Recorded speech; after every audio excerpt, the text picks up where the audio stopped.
Hello everyone. Today's video I will be making a video all about how to use the diagnostic feature in the Carly app. It's pretty easy. This just gives you all the BMW codes instead of the generic codes, which is a lot more useful for finding out what the actual issue with your BMW is using the Carly app. They make it super easy. It's no configuring, no nothing. You install the app. All you have to do is plug in your Carly adapter. You will need the Carly adapter for this to work. So that's where we're going to start off. The first thing we're going to do is we're going to plug in this adapter and pair it to the phone over Wi-Fi if you have an iPhone, and if you have an Android phone, it's going to be over Bluetooth. So what you want to do is you want to come down to your footwell on the driver's side. Depending on what BMW you have, it might be a little different.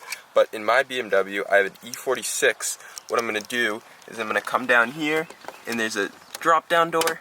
It drops down, and I take the adapter and I plug it in. Some BMWs, it might be right here, but mine's right here, and you can see that it's lit up. So now let's pair it.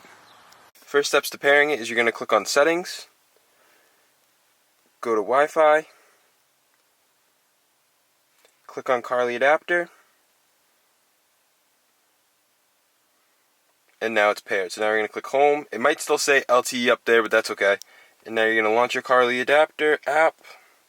So the Carly BMW app, launch that. Now we're going to pick the car we have. Mine's already selected, but you would go through here, and we'll do it again just to show you. So you go, I have an E46, gasoline, 2002. Now you're going to press connect. It's going to connect. Bam. And it says successfully connected, and now we can go back to the cockpit. So right down here, it says let's go. So now let's actually get into how to diagnose your BMW. So it's pretty easy to actually control this app. It uses these big squares that you can see everything. So we want to click on Diagnostics, and then it just gives you some information. You can click Don't Show Again, just tells you what it actually does. We're going to click Continue to Diagnostics, and we want to scan all the modules in the car, and we're going to click Start to Diagnose, and it's going to run through.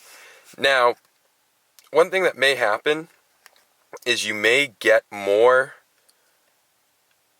not get answers from all your ECUs, because this can detect more ECUs that are actually in your car. So if you have a newer BMW that has more modules and ECUs, then you will get that. But because I have an older car, it's going to try to ask more ECUs than are available. So that's why that number where it says 9 out of 20, only 9 have answered and 22 has been asked. That is why it shows that. There's nothing wrong with the car that it can't find the modules. It's just it doesn't have all the modules.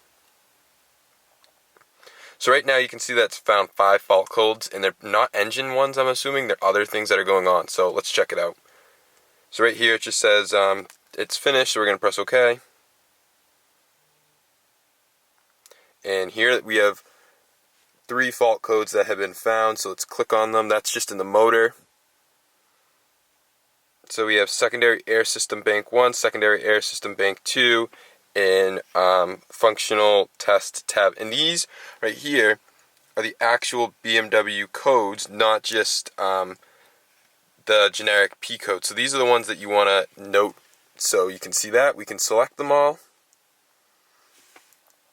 So I select them all, and then we'll go back. We'll see what other ones we have. We have another fault right here for short drive at tailgate. Huh. Short drive circuit interrupted tailgate. I've never seen that one before, so that's something new that I'm going to research and figure out what that code actually means. So let's check the last fault that I have. It's in the body, and I know what this one is. It's the mirrors. It's some sort of error with the motor, and I do plan on getting new mirrors. What happens is when it goes down for tilt to reverse, sometimes it goes up. It almost like the motor just gets into a spot where it can't spin, and it will keep going if you click the button again, but it doesn't do a full motion of holding the button down.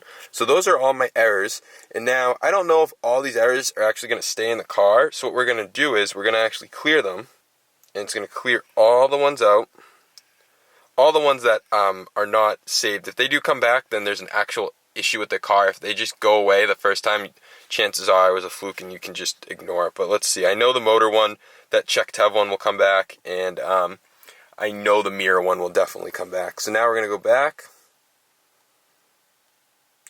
and we're going to run it again and see what comes back.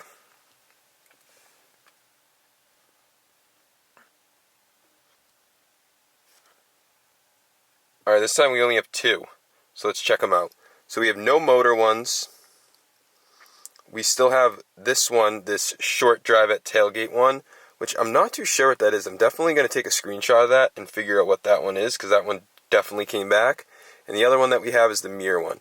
So those are the errors that I do have, and those are the ones that I am going to research and figure out what they actually mean, or if you can just figure it out based off what it says maybe.